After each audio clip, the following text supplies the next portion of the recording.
me know if you can see it. Yes. Is it a full screen? I can't tell. If we could just have Mike Kelly mute his mic, there's a lot of feedback. What's that? Got it. We muted you, Mike. Okay. So can everyone see the full screen? Hello? Whoops. Yes. Yes. Okay, great. Okay, good to know. Okay, so basically, I'm going to go over today what the changes are to SRLs via ANSI Z359.14 starting on August 1st. So we're just a couple of weeks away from this change going into effect. And I have some updates. I'm in the 18. I know I told Jody it was the fall protection part of it. I'm actually on the sit on the .43, which is confined space, which has to do with fall protection. But just to clear things up there, I was at that meeting yesterday in Washington, D.C., and so I was able to talk to Army Corps of Engineer people there, and I have some updates that I'll pass on as I get through this. But basically, we're going to go over all the changes and what it means to the end users and others who may have to deal with these changes as well. So first of all, the rules to build, test, label, and use SRLs are significantly different moving forward. How to calculate your fall clearances has changed. And in this presentation, I'm going to examine all that and make it clear to everyone what it is that they have to learn and what they're going to see and what all the new designations you're going to see on your SRLs are going to mean. This is going this way. At a high level, the intent of this standard change was to introduce a new testing regime which is more accurate to give you better fall clearances that are true to the weights that they claim to be. They will also want to simplify the types and classes of SRDs so we can quickly identify them on the job site, and also increases factors of safety on multiple components and tests, meaning they've added a lot more tests for misuse, basically. At a high level, the changes to continue, there's further standardized labels, the fall charts and markings to make clear the ANSI compliant products capabilities will be standardized, unlike they were in the past. We're going to give more accurate minimum required fall clearances, but they're not going to be as friendly because I'll show you why here shortly. We're going to try to remove all this confusion that was in place due to Class A and Class B, where people thought they meant things and were using them incorrectly, and it was really widespread, the issues with Class A and B. Basic overview: Classes A and Class B and the term LE, they no longer exist. Now, the term leading edge or LE is probably going to continue to be used because we're all used to it, but what it really means is either an abrasive or a sharp edge. The Class 1 and Class 2, those are going to be the new designations.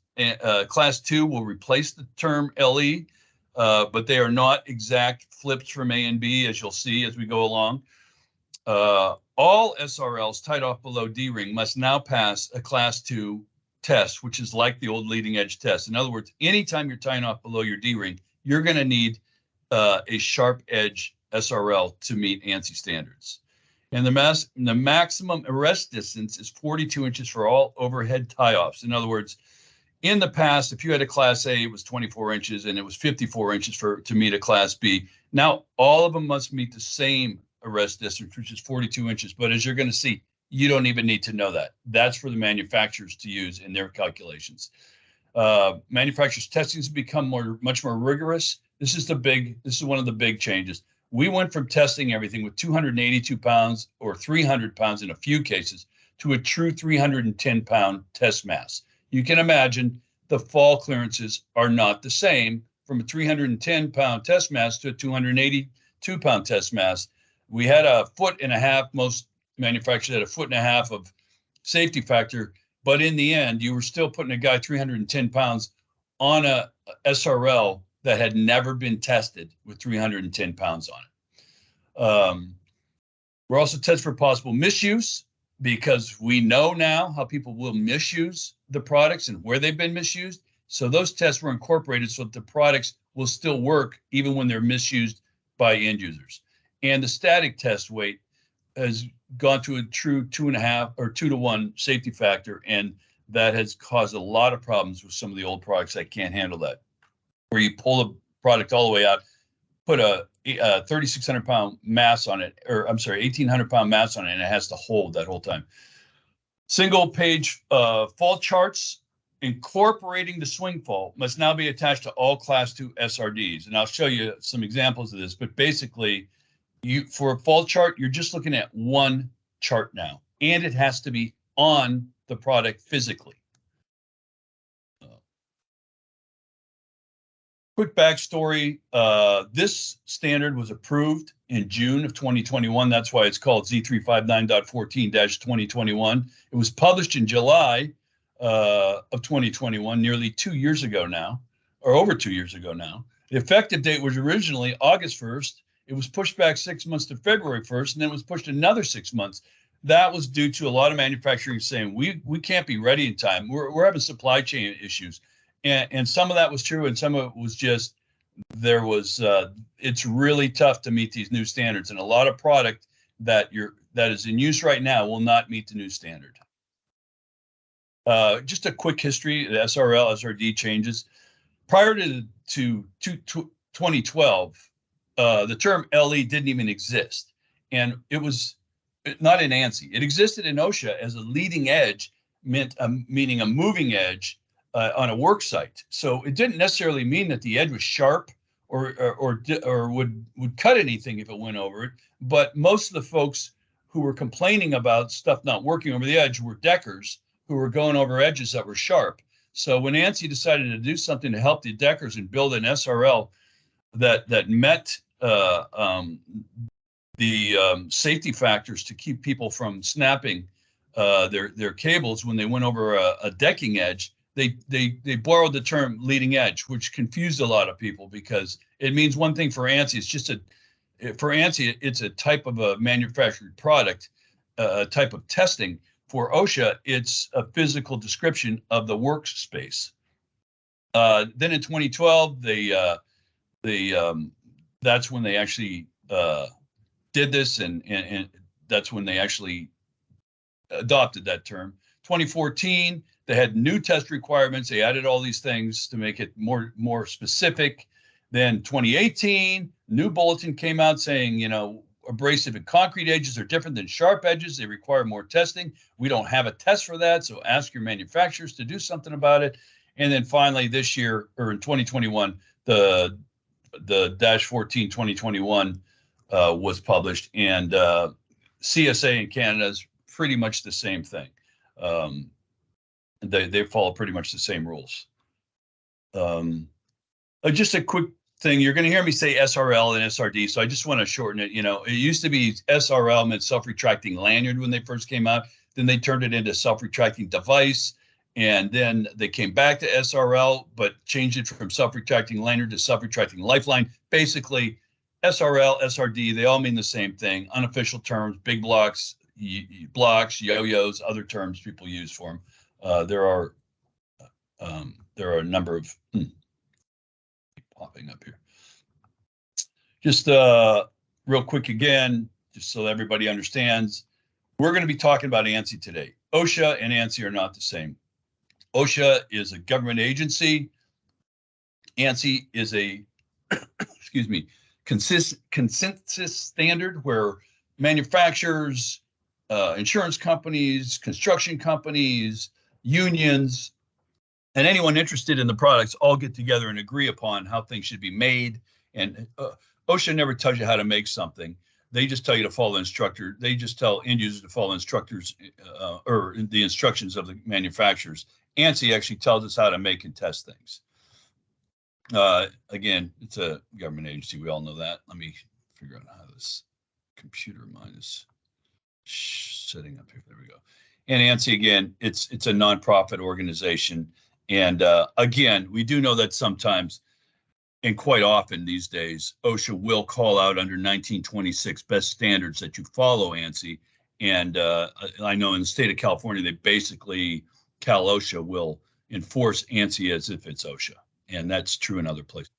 Of course, now that we have the ex-head of Cal OSHA as the head of OSHA, you may see that go nationwide at some point. So just so you know, under ANSI, there are 3 places where fall protection is dealt with. It's the Z359, which is the fall protection code, and there are 18 individual standards, meaning there's one for harnesses, for anchors, for HLLs, on and on and on. And of course, the .14, Z359 .14 has to do with SRLs. .7 has to do with testing. And then the 810.32, that's the fall protection practices in construction and demolition, where they basically give you some general instructions on how to use fall protection. And the Z117.1 has to do with confined spaces specifically. So in many cases, that includes fall protection. And again, it's just best practices. I'm going to move through some of this stuff a little bit faster, get into the heart of what we're talking about. So here's the most important thing to know. Manufacturer's compliance is different than the end users. As a manufacturer, we at FallTech and DBI and Miller and all the others, we would be out of compliance on this coming August 1st if we put a marking that says we meet Z359.14 2024 on any of our products. On August 1st, any product we make that's an SRL must say Z359.14 2021. We don't have any choice. If we want to claim that we meet ANSI, that's the only way we can meet ANSI. Now, as an end user, you're not going to be out of compliance for using the products marked before that. And you're going to find them, people are going to still be selling them. People are selling them today. So if you have a bunch of stuff in your inventory that's marked to the old standard, they're still good to use. There are exceptions to that. If you're working on an Army Corps of Engineer job, last time that when they published their first EM 385-1-1, which is their instructions on how to work in a construction site, they require you follow ANSI to the letter. Now, this is one of the updates. I spoke with one of the top guys, the loss control guy from our Army Corps yesterday, and I asked him if they were going to enforce things the same way they did last time, and he said it's going to be case by case. He said there's not going to be an edict coming down from the Army Corps that says on August 1st you have to use the new. We're going to kick you off the job sites. Now I was in Hawaii last time the EM 385 came into effect, and they did kick every single person, every single product off a job site that did not meet the new standard. And I would suspect that in certain places where they did that, they will do it again. But it's going to be up to the local ROIC, which is the ranking officer in charge of construction on any of the sites, on whether they enforce it to the letter or whether they give you some grandfathered use of it and let you use the old ANSI products until you're ready to buy new stuff. The same goes for NAVFAC, which is the Navy equivalent, and there's an Air Force one as well. So those are places where if you don't have the new products, they may force you to get them and shut your job down. The other place where that would happen is if your company has an SOP that says we only use the latest ANSI products. And a lot of companies do have that in their SOP, and they're going to require you to go to the new products, or they're going to have to rewrite their SOPs. So I'm going to talk a little bit quickly about how the tests are different on the new specs. For instance, you can see here, this is the twin 100% tie-off mini SRLs. And you can see a lot of them in the past, and there was a huge recall because if you were tied off with both of them at the same time, some of the product out there would fail. And that was and there was a huge recall several years ago. Many people were affected by it. And it was due to the fact that they discovered that their product, this manufacturer discovered with their product tied off at the same time someone fell, that didn't work. It snapped. So they had to recall and redesign it. And so now all of these twin SRLs have to be tested in every configuration, which has caused a lot more cost to the manufacturers. But in the end, we just want to make sure anyone using a product incorrectly, and that wasn't necessarily incorrectly, but it is if you're tied off with both of your SRLs on a twin at the same time and keep working that way. It was supposed to only be tied off like that during a move, when you're moving from one area to another to keep yourself 100% tied off. But again, that's when most falls would occur. That's why people were moving around like that. So it's important that they work.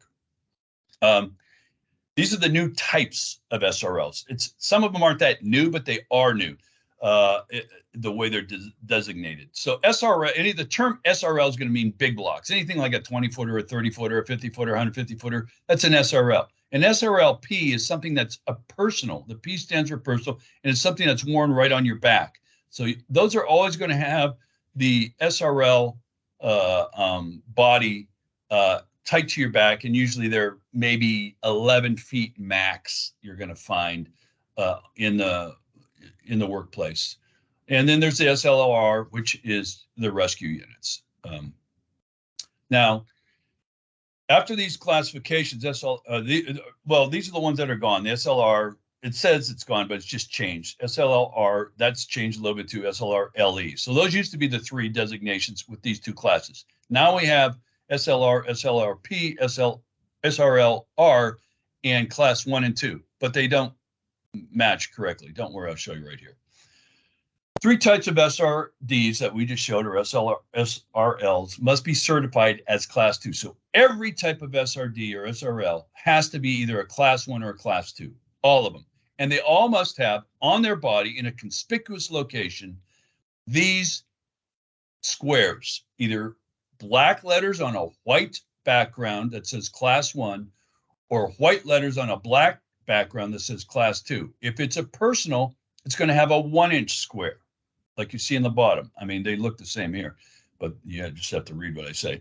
And if it's a larger unit, a non-personal, if it's a rescue unit or a non-personal, it's going to have a 1-inch square, but it must use the same font. They're all going to look exactly like this. Every SRL on the market will have this somewhere on its body where you should be able to, as a safety manager, see what the person's using from a distance, or at least when you're standing next to them. And that should tell you whether they have a class 1 or a class 2. And remember, if it's tied up below the D-ring, that's class 2 only. So again, quickly, this is just for overhead changes. The old class A and B, because that class A and B only counted for overhead in the past. It didn't count if you were tied up below the D-ring. Class A and B went out the window below D-ring. But now we have class 1 or class 2. Class 1, both of those can be used above the D-ring. The minimum arrest force is still, or maximum arrest force is still 1,800 pounds. The average arrest force is now 1,300, 500 for everybody. It used to be different. And again, it went from this 24 and 54 arrest distance to 54 for overhead for all SRLs now, which is going to change your clearances. Here you can see a picture of a product with the class 2 on it. And again, once you see class 2, you know you can go below D-ring. And here's just a visual on it. Class 1 is above, is overhead only, or D-ring or above only. And then again, class 2 is class 2 allows either above D-ring or below D-ring. Again, everything has to happen. So you're going to see in this slide, you see on the left, you have a personal one, a big block, and a rescue one. They're all class 1s. On the right, you see a big block, 2 personals, and another big block. Those are all class 2s, but everything has to be designated class 1 or 2. And again, it's class 2. You can go anywhere from overhead to 5 foot below the D-ring. That's the other thing that's been very specifically mentioned. It used to be go to foot level below the D-ring, and there was a lot of misuse for that too. You'd see some manufacturers say, oh, this is a foot level product. But if you read this, if you looked at their charts or you read their instructions, they were only allowing you to tie off 3.5 feet below your D-ring. And for a person like 5'10" or taller, that's not foot level. So now you have to, we don't even use the term foot level. It's supposed to be called down to 5 foot below the D-ring. So a lot of people could literally tie off below the walking working surface with this student designation because it's been tested like that. So see something. There was a question, maybe. Fall clearance fundamentals. I'm going to talk now about how these charts have changed because first of all, minimum required fall clearance, that's what we're always looking for. And traditional fall charts required math calculations to find this. The more experienced a safety professional is in calculating minimum required fall clearances, the longer you've been doing this, the more likely you're going to be confused when you see these new charts because you're going to be looking for something that's no longer there. And this is the old way to calculate a foot level tie off. We'd add the A plus B plus C plus D plus E, and then plus D equals E, and then we'd add that to swing fall, and we get our minimum required fall clearance. So it required two charts, or you had to do your math, and then you had to find a swing fall chart. And a lot of times companies would ask us to put this is a poster we made. We'd make these posters for people just to show them, okay, here's your steps, do this, do this, do this. Now it's much more simplified. This regulation has removed those calculations and that responsibility from the end user.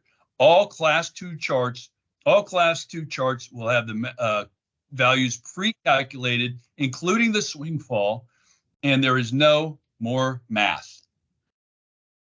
Note, some manufacturers like FallTech, we are fixing these new style charts to both class 1 and class 2, meaning even in the class 1, there's no more math. So, and I'm going to show them to you here shortly. The new charts are pre-configured using the same values you used when you were doing the calculations: the safety factor, D-ring height, the harness stretch, deceleration distance. The new charts have done the math for each grid point scenario using that 42-inch for overhead arrest distance. And again, it's going to be less educational, but much more efficient and can be used in new ways to maximize the fall clearance analysis I'm going to show you here in a little bit when we get to that. So you can see how the new charts are just going to be so much easier to use and give you way more options on the job site. So this is some examples I'm going to show you. And I'm just using FallTech because that's who I work for and I know mine very well. So this is designed, this one big block design here, 30 footers designed for a worker under ANSI, 130 to 310 pounds. Now remember, that's fully loaded up with tools and clothing. So that 310 pounds, if a guy's 310 pounds and then he puts on his harness, he's over 310 pounds. So you got to find a different product for him to use for this one. Chart 1, that we have 2 charts attached to ours. We have a D-ring and above chart and a foot level, meaning 5 foot below the D-ring chart. This is this is the unit on the left. You open the Velcro on the rip pack, and inside there you'll see those 2 charts. I'm going to show close-ups of them here in a minute. But it's in the energy absorber in this case, and it's very clear and straightforward. This is the overhead anchorage. There's only 2 things you need to know when you're figuring this out, when you're figuring out how to use this chart. How far above the D-ring is the anchor point? And secondly, what is the walking surface that the user is going to walk from straight down along the edge? So in other words, if straight down along the edge is 0 feet, 4 feet to one side, 4 feet to the other side, that's called 4 foot of work area. So that's a total of 8 feet, but you only want to know what the distance is from 0 to one side, and then you can go in either direction that way. So once you know how far he's going to work from straight down, and you know how high up the SRL is anchored, you use those 2 points to those 2 points from how high it is and how far he's going to walk to the side, and then, well, let's do it down here, and then it gives you your fall clearance for this person. The other thing you can do with this that makes it nice is if you know what your fall clearances are, well, I think I have a slide there where I actually show that, but if you know where your fall clearances are, you can also figure out where to tie off based on knowing what the fall clearances are ahead of time, which you really had a hard time doing that under the old scenario. This is a foot level one. The only difference here, remember the first chart for overhead, we want to know how far above the D-ring you were anchored, and we wanted to know how far to the side from straight out from the anchor the person was going to work along the edge. We still want to know how far from the side from the anchor the person along the side the guy's going to walk for this chart, but we want to know how far back from the edge he's anchored. So that's why this chart, those are the two parameters for this chart. So this chart doesn't tell you, oh, if you're 2 feet under the D-ring, what the clearances are, you're 4 foot under the D-ring. This tells you at 5 foot below the D-ring, the worst case scenario. And then so all you need to know here again is how far back the anchor is from the edge and how far along the edge from straight out from the anchor this guy plans on working. And again, if you know what your fall clearances are, you can do it the other way around. You can figure out, okay, I need him to work 16 feet out on either side. What's his how far back do I need to anchor to allow that? And that's extremely helpful when you're in a situation where you can choose your anchor point. Note that these two charts incorporate lateral work zone. That's what I'm talking about along the edge with either setback or overhead clearances. Why are these the two things we're looking at? Because the traditional LE swing fall chart shows how you gain additional lateral work, whether you increase the distance from the anchor point to the working edge. So in other words, the distance away from the edge allows you more lateral work zone. It's as simple as that. This chart shows the further back you go, all the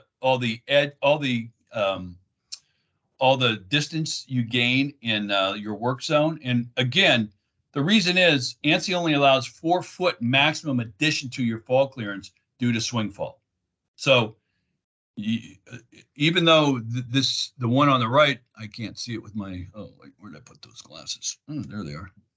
That is, I can't even see it. Something like 22 feet, I think, on either side is the same as 12 feet on either side when you go back further from 15 feet to 55 feet. Both of those add only 4 feet to swing fall.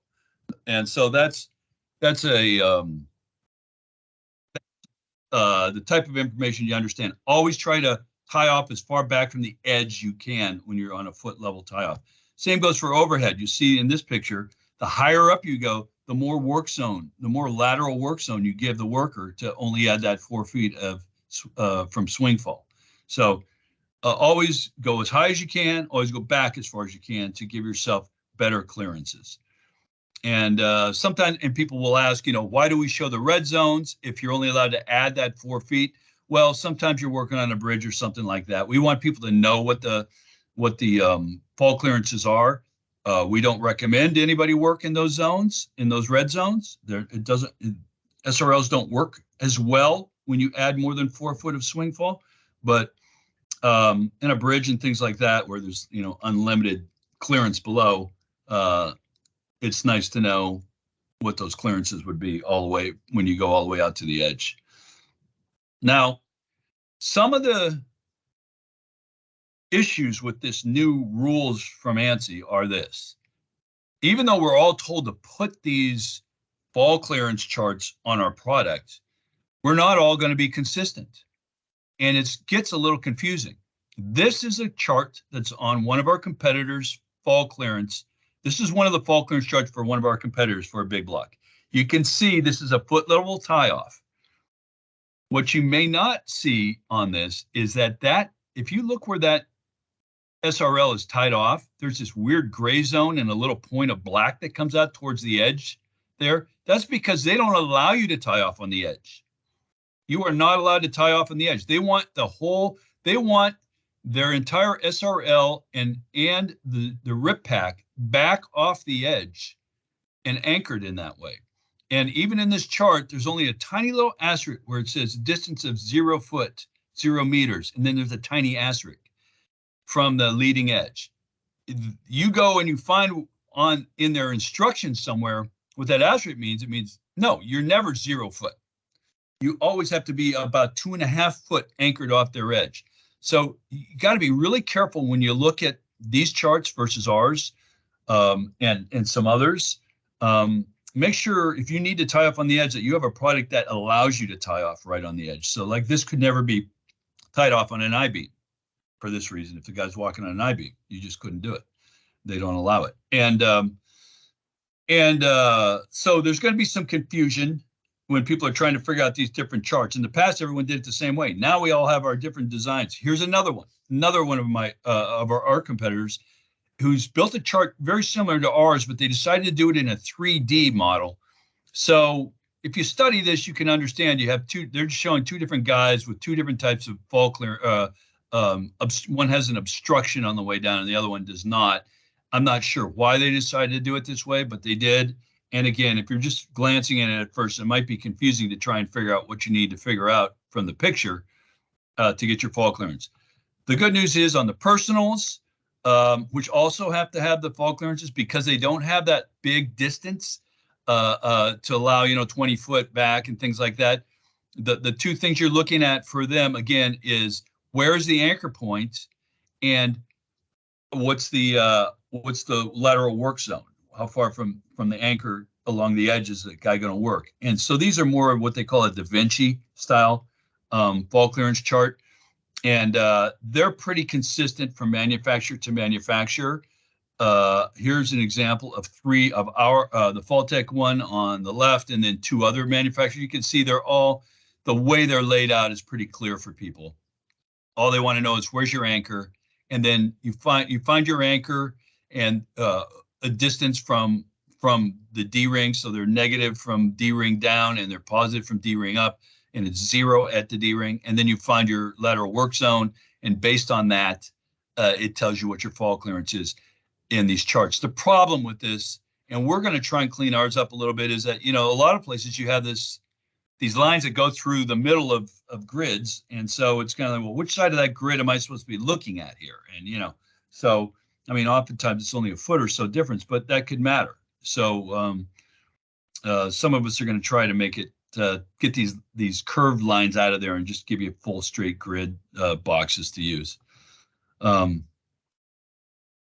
Yeah, again, our personals have two separate charts, but our charts are different. Remember I said that the big blocks had two charts, one for overhead, one for below D-ring.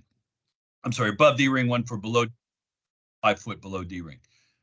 Personals are going to also have two charts, but that's because the personals that we make anyway go up to 425 pounds. So we allow a user who weighs up to 425 pounds, the max for OSHA, to use our mini personal class 2 products at foot level. And so we have a chart that meets the ANSI standard, which is 130 to 310 pounds. And then we have a chart that meets the OSHA standard, which is the upper end of the OSHA standard, which is 310 to 425 pounds. We still test them the same way, but the fall clearances are significantly worse on the heavier guys, as one would expect. So now let me see where we're at on time. Okay. So one of the big problems moving forward, and has been for a long time in this business, is, how do you know for sure if your manufacturer is truly testing to this ANSI standard? Well, what ANSI has done is put the onus on you, the end user, to figure it out yourself. Everybody's going to tell you a story. There's a lot of product out there that says ANSI and doesn't have the right ANSI designation on it. You'll still see .1. We comply to ANSI to the .1 standard. Well, the .1 standard never was a testing standard, and it was a loophole from day one. And it's been removed for some time now, but it's still product out there because most end users don't understand. They haven't bought the ANSI standards and they haven't read it. I wouldn't say most, but a lot. Let's put it that way. But there's something called a Declaration of Conformity, a DOC, and that's the tool that ANSI has manufacturers provide users to help you know who you can trust and the questions to ask. So the DOC is a multi-page document that shows all the testing, the dates, all the information of how the product was manufactured and when it was manufactured and who signed off on it. ANSI requires these to provide specific pieces of information. And if you look at the Z359.7 standard, I don't like to run through all these numbers so much, but it's free and it tells you what these DOCs have to look like. You don't even have to pay for that. So if someone gives you a piece of paper that says, here's my proof, you can go look at the ANSI test document information. You can find it online. And you can say, well, why don't you have this on there? Why don't you have that on there? And it's important to understand it. If you want to do it even easier, an easier way to do it, remember, every test report must be provided upon request, as a matter of fact. It still says to this day that if you request this test report from your manufacturer, they must give it to you. And if they don't, they no longer meet ANSI. So when you're asking for a test report and you have a manufacturer that won't give it to you with all the testing data on it and that DOC and all the information that's supposed to be on there, they do not meet ANSI, no matter what their product says. This is the front page of one of our declarations of conformity. And it has a bunch of these requirements. I won't go through them all. You can find them. We actually have a white paper on our FallTech.com that explains in great detail, free white paper, how to read a DOC. You can see this has a cover page. You can see it has 4 other pages down there. Some of our DOCs are up to 8 pages or more because of all the testing that has to be done, because every test has to be listed and whether it passed or failed. And then, but there's certain specific things you should always look for when you're looking at these things. And one of them is the accreditation stamp, because that tells you that the testing was done in a proper 17025 ISO 17025 lab. That is a requirement of ANSI, that they have an accredited lab, not some guy dropping stuff off a forklift, which is going on all over the place. So that stamp is one of the most important things to look for. Right away, if they don't have that on the cover page, that is not a legitimate document. Some of the information you could do is make sure that when you buy from a manufacturer that they do have that kind of testing lab, or like most of the people selling SRLs in the United States do not make them themselves. And if they don't, you want to make sure that who they buy them from, whether it be in India or China or Taiwan or Turkey, which is those 4 countries where a lot of them come from, that at least they have the labs and that can be verified.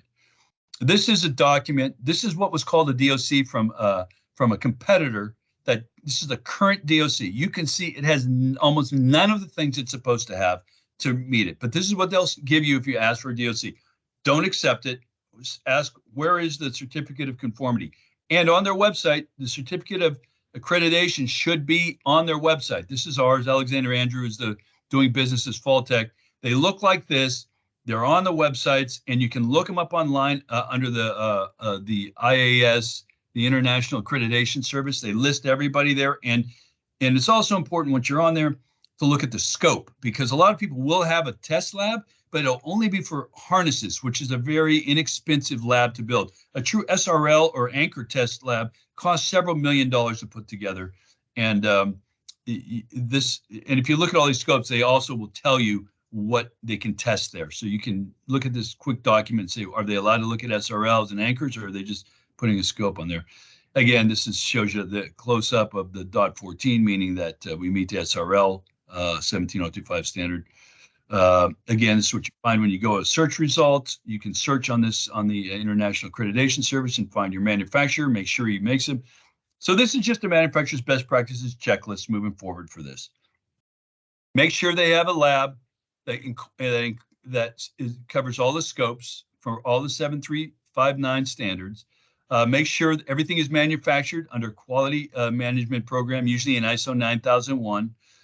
You want to make sure you get that certificate, either a certificate of conformity or declaration of conformity or certificate of conformity. Certificate of conformity is the same thing. It just comes from a third party. So if I'm reselling somebody's, I would give you a COC. If I'm making it myself, I'd give you a DOC.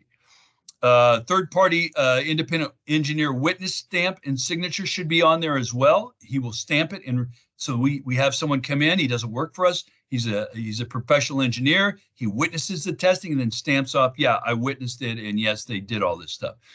Product test reporting and testing transparency is important. In other words, make sure they're giving you this stuff when you ask for it. They don't wait. I mean, if you punch in any of our part numbers online, these tests and these DOCs come right up. You don't even have to ask. You want to credential to be transparent. Do they have that stuff on file on their website so you can see it? It's nice to have domestic manufacturing, because you have direct access if anything goes wrong, or you have questions, or you have a problem with the product and you want to go, what happened here? You know, you don't want it to have to be shipped back to Turkey and wait for somebody for a couple of weeks to tell you what's going on. Sales, marketing, and training support is part of that, and the breadth of and depth of product line we feel is important as well. When you're looking for a manufacturer, there's many of them that have great depth and breadth of product line, because you don't, it's just more difficult if you're mixing and matching. People start pointing fingers when things may go wrong. So quick summary: Class A and B overhead lockup distance gone. 24 inches and 54 inches that Class A and B were for their lockup distance. It's now 42 inches for all overhead tie-offs. SRL, SRLP, SRLR, the new types and the new classifications are Class 1 and 2. Call 1 and 2, should say Class 1 and 2 are based on allowable anchorage heights versus the D-ring. Again, Class 1 over the D-ring, Class 2 over the D-ring, and all the way down to 5 foot below the D-ring. The premise is to reduce the product misuse and increase safety, and provide clear information to find the minimum required fall clearances. What we think everyone should do before August 1st is contact your preferred manufacturer, ask how they're supporting your existing products. What are they selling you now, the 2014 or the 2021? Are they offering to bring in your existing product up to the new standards? In other words, a lot of our products we can take to our service centers and bring up to the new standards. They're going to meet the new tests. Some can't, some will. For instance, stainless steel SRLs with stainless steel cable, none of them will meet the new standards. They will not meet the new static line. So review your PFAS program and see if your SOP requires ANSI compliance. If it does, you got to figure out what you're going to do. Got a couple weeks left. Evaluate your current SRLs and intended use in man lifts is a big thing, because most people do not need leading edge product in a man lift. But under ANSI, if you're in a man lift, you're tied up below your D-ring, it's going to require a much more expensive SRL. You're going to have to decide, do we want to follow ANSI or not? We have product ourselves that we make will not meet the ANSI sharp edge test that we know in a man lift is perfectly safe, because it's going to go over a soft rail if somebody goes out. So you have to decide as your company, what are we going to do? Because if you're going to follow the letter of ANSI and go to Class 2, your costs are going to increase significantly. And I mean like factor of 4 probably for a SRL, or 3 maybe for an SRL in a man lift. Also, just compare the new product features and how they're different. Make sure your safety people all know, and your guys in the field all know what these new product changes are going to mean to them, what they're looking at when they see Class 1 and 2, and what how to use these fall clearance charts. They're not hard to use, but if you're used to doing it the old way, you're going to be looking for information that's not there. And if you want more information, there's a white paper that we provide that has all this information on it. A lot more concise than I just was. And we also have videos that explain it as well on our website. So if you go to falltech.com, you'll be able to find any of that information, and that's it. So I don't know if there are any questions or not, but there were. I don't see them on my screen. Yeah, I'm not seeing anything in chat, but now's a great time to ask your questions of John. I know that was a lot of information to take in, maybe a lot of new information for some. So just want to give you this opportunity. I do want to mention that we have excuse me, RSMs, regional sales managers, and manufacturers reps all over every corner of the United States. So if you need to have somebody come in and sit down with you and talk to you about any of this, they're all well versed in all these changes and what they mean. And so we're happy to do that. We go to market through education, not through selling, and that's our goals. And that's the way we like to do business. So don't think you have to buy something from us to ask us questions. We're happy to answer them. Thank you, everybody. Well, what I'm going to do is I'm going to send the recorded session to everybody that was on the call. And if you had other people in your organization that registered to attend and we have their registration, I'll send it to them as well. I'll also go on and see if I can download some of these blogs and white papers and videos for you and include that in there so I can do a little of the research for you and send that in addition to what FallTech has provided. I see a question right here from Chad right now. Our guys who use SRLs work in boom lifts and have been requesting steel cables as the chemicals they use deteriorate the nylon. Can we buy what they're requesting? Yeah, 100%. They're gonna anything with a steel cable is going to meet the new class 2. So you're gonna kill two birds with one stone, so to speak here, because you're gonna meet the new standard and you're gonna have the cable SRLs, and you can buy singles or doubles, and they're actually the products that we have are the lightest of any product out there right now. So they're really lightweight. Guys like them a lot. You just have to decide what kind of fixture you want on the end. You want a snap hook, you want a pelican hook, or steel or aluminum, things like that. Lots of changes going on. Just to reiterate what John said, FallTech is here for you. Safety Products is here for you. So don't shy away from asking us questions, getting somebody on your job site if you need some further assistance. And I will be sending further information for you as well. So feel free to share that, and we'll kind of go from there. Are there any other questions before we wrap up? Okay. Well, thank you, John, for sharing your knowledge with us. Guys. We appreciate it. Thank you, everybody that came. Appreciate it. Okay. Bye-bye. Thanks. Bye-bye.